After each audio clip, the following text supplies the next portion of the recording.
अच्छा था, मेरे जो एडीज थे उन्होंने भी नाम सजेस्ट किए थे। एक ने शैडो पपेट किया था, एक ने सम ऐसा ही कुछ और नाम। तो मुझे लगा कि ना बहुत इंटेलेक्चुअल नेम नहीं देना चाहिए उसको, बिकॉज आम तौर पे जिस तरह की ऑडियंस हमारी है जिससे वो रिलेट कर पाए तुरंत। तो मुझे चीरहरण बहुत एप्ट लगा, क्योंकि जैसा द्रौपदी के साथ हुआ था महाभारत काल में, मुझे ऐसा लगा कि वैसा ही हरियाणा के साथ हुआ है, कि उसकी प्रॉपर्टी जल रही है, उसके बच्चे मर रहे हैं, सोसाइटी के साथ हुआ है, कास्टों के साथ हुआ है, और वो करने वाले भी हम ही लोग हैं।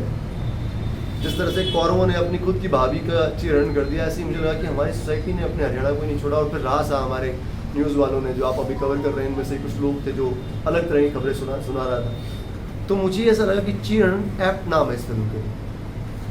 तो ये एक सवाल है, जैसे मीडिया की आपने बात की, तो क्या आपने पहले ही बोल दिया कि 90% चीज़ें जो हैं गलत दिखाई गई? तो एक तरह से जो मीडिया दिखा रहा है, आने वाले समय में लोगों को उस पर भरोसा नहीं करना चाहिए, पूरी तरह से ये प्लानिंग करके की जा रही है। दूसरा सवाल है कि क्या आने वाले दिनों में आप किसान आंदोलन को लेकर के भी, क्योंकि वहाँ भी मीडिया कुछ इस तरह की दिखा रहा है। तो मीडिया और हम जुड़े हुए, जब मैं बोलता हूँ 90% ऑफ द गलत था, तो मैं बात करता हूँ एक आंदोलन की और एक इंसिडेंट की। उस इंसिडेंट के बारे में दिखाया गया वो 90% झूठ निकला। ये मैं इसलिए कह पा रहा हूँ क्योंकि मैंने डॉक्यूमेंट्री बनाई, उसमें फैक्ट्स हैं।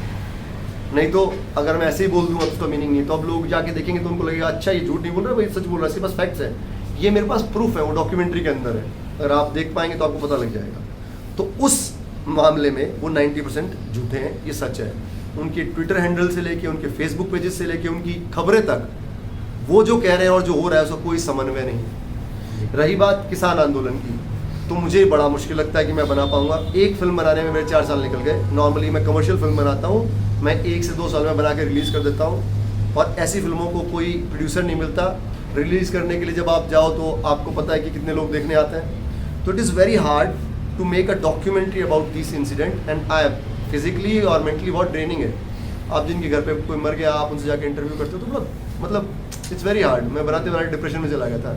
मेरी जो टीम थी उन्होंने 17 फैमिलीज़ का इंटरव्यू किया था जिनकी डेथ हुई है। उसके बाद उन्होंने कहा सर हम नहीं जा सकते अपने घर, आपको दूसरी टीम लेके आओ। सो ऐसी फिल्में बनाना बड़ा मुश्किल वाला काम है। तो मुझे नहीं लगता मैं दोबारा इस तरह की फिल्म बना पाऊंगा। मैं अब नेक्स्ट जो बना रहा हूँ वो गैंगस्टर ऑन हॉलीडेज है, एक्शन कॉमेडी। मुझे रिलीफ चाहिए, मतलब इट्स वेरी हार्ड। मूवी के माध्यम से आप सोसाइटी को क्या संदेश? देखिए सर, मैं संदेश नहीं कहूँगा इसको exactly, because as a film maker आप सिर्फ क्रिएट कर सकते हो।